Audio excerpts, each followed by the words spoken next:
I'm most excited for right now from them is Black Panther and Civil War. That whole movie looks amazing, but that is the part of it that I'm most looking forward to.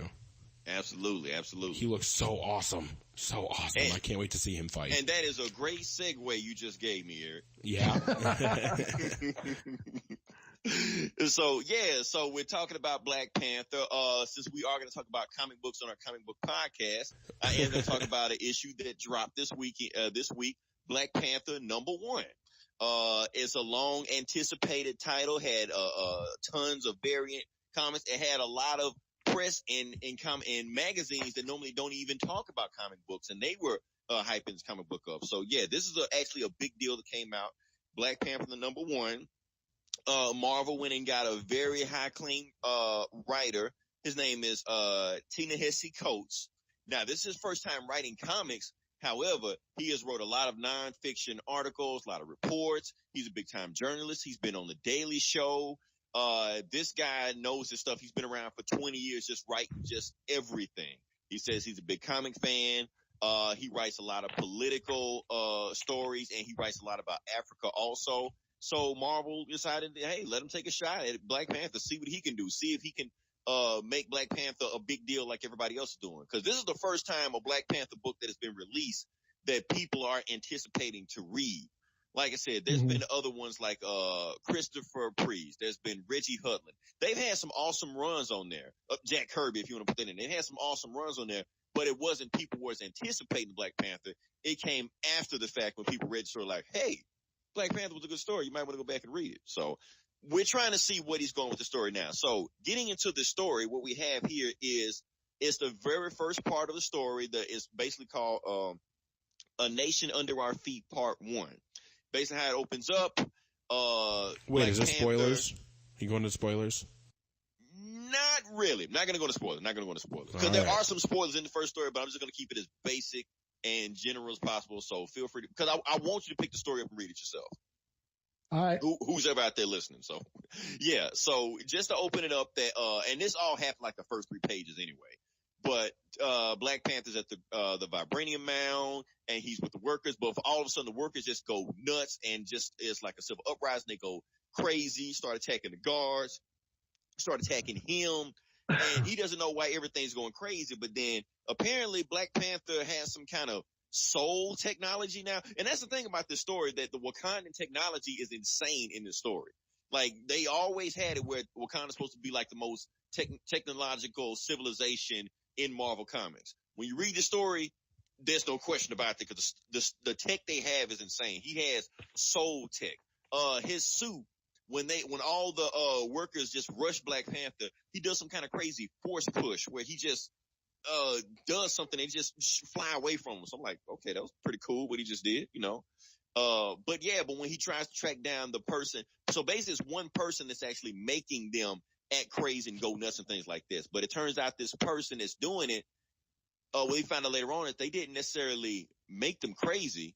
They never trusted Black Panther to begin with. She just brought out their true emotions.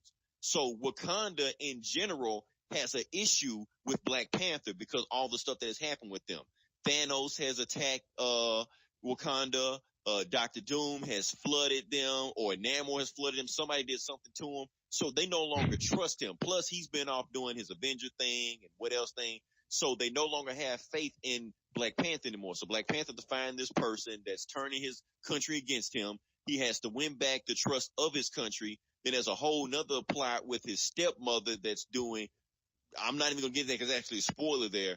But yeah, that's a lot of stuff going in the story. So let me get into what I thought about the story. Now, Ta-Nehisi Coates, like I said, he is a great writer. My first time, really getting some stuff for him. I do have to admit that you can tell this is his first time writing a comic book, because comic books are a different medium than what he's been doing before. So you can't approach that medium the same way that you've been doing everything else. The way he writes this story is that he just assumes you just know all about this Black Panther mythology and things like that. Because the thing about Black Panther is that he actually does have a lot of mythology, a lot of characters, a lot of stuff in there. Wakanda is its own character in itself. So if he just throws you into their world, it's like throwing you in the deep end of a pool. It's almost too much for you. You got to ease them in there. And plus you have to write the story where issue 1 has to be so captivating and so gripping that you have to get issue 2. I don't feel he did that.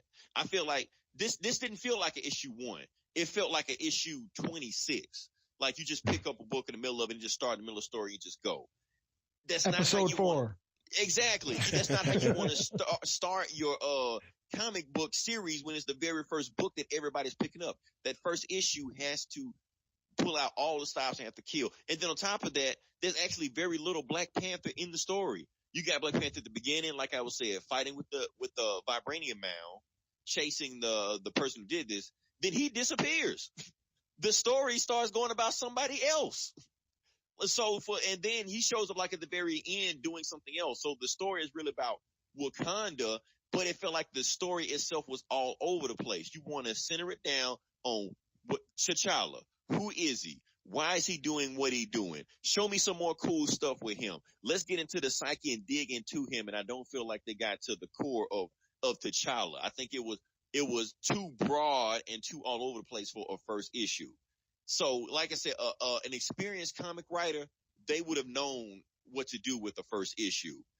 At the same time, he is bringing some story elements that comic writers don't do, because comic writers that have been in the business for a long time fall into certain tropes and cliches. Since he's not that guy, he is taking the story to different ways. So that even though the first story I felt like was a little all over the place pacing wise, he has enough nuggets and Easter eggs in there that the story could pretty much go any direction, and it could have it could overall turn into a really gripping story when it's all said and done.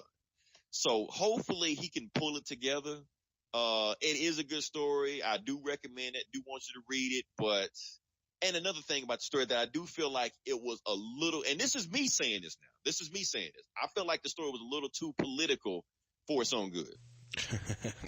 It's insane because, like I said, it was about Wakanda. It was about Wakanda policies. It was about Wakanda policies towards women. It was about Wakanda's policy towards women, about how they feel about a male monarch. It got really, really deep, but it almost felt like he was so hard in pushing an agenda that he almost forgot he was reading a comic book. You got to remember, comic books have to be spectacle. They have to be popcorn. You got to give them that first. Let the subtext be in there, but don't let it be the main thing. Right? Like, pick up any X-Men comic book. Yeah, you got Wolverine slashing people and Cyclops blasting people, but if you sat down and look at the deeper meaning of the story, it's a lot about civil rights and socialism and equal opportunity, classism. It's a lot of other stuff going in there. But at the same time, you see superheroes fighting superheroes. With Black Panther, you feel like you're reading this political study first, and then somewhere in there's a superhero. And it shouldn't be that way. It should be vice versa. So hopefully they can, it'll I have a feeling it'll get better as going on. Like I said, it's his first time. You can tell it's his first time. He's got to get better. He is a great writer because I can see the stuff in there where he's going with the story. He did put some, and that's why I'm not spoiling it for you, because there is some things in there that I think you should read for yourself when you see it. But yeah, I mean, I want to see where it goes with the next issue, and my score of the Black Panther issue, I give it a solid 3 out of 5. So, all right. Yeah. I mean, just from like you describing like some of the plot points, especially with like what was going on with Wakanda and how they didn't trust T'Challa anymore, the citizens. I mean, that does sound like current events, especially all these countries in Africa and the Middle East that are overthrowing the governments and stuff. So, that's exactly where the story is going. Yeah. But the thing is, the way they're framing the story, it almost makes T'Challa seem like a villain. It's almost like that. Yeah, it's a lot of people trying to overthrow him, but it almost seems like they have a good reason to overthrow him. So. Yeah. And if this writer is like you said, like a journalist who's been to Africa and all that stuff, it sounds like he's trying to bring those current events, some of that social commentary into the comic. So so that sounds interesting. Yeah. He even throws some African dialect in it. Like they actually call Black Panther by his African name or whatever it was. I can't remember what it called. It's something, but it sounded pretty awesome when he said it in the comic book. Oh, that sounds cool. Yeah, I'll check it out.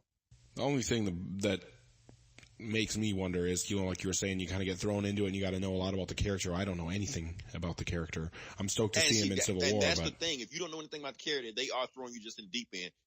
You're supposed to know all these characters. You're supposed to know all the stuff that happened to Black Panther before this. Then on top of that, the story technically is supposed to be setting up Civil War 2 also. So it's a lot of stuff you're supposed to know about that. And this is not a story.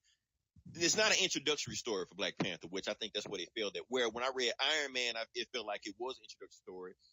The new Hulk story where they got the Asian Amadeus Cho. Yeah. That felt like Are you reading that? Are you reading that? Hell no.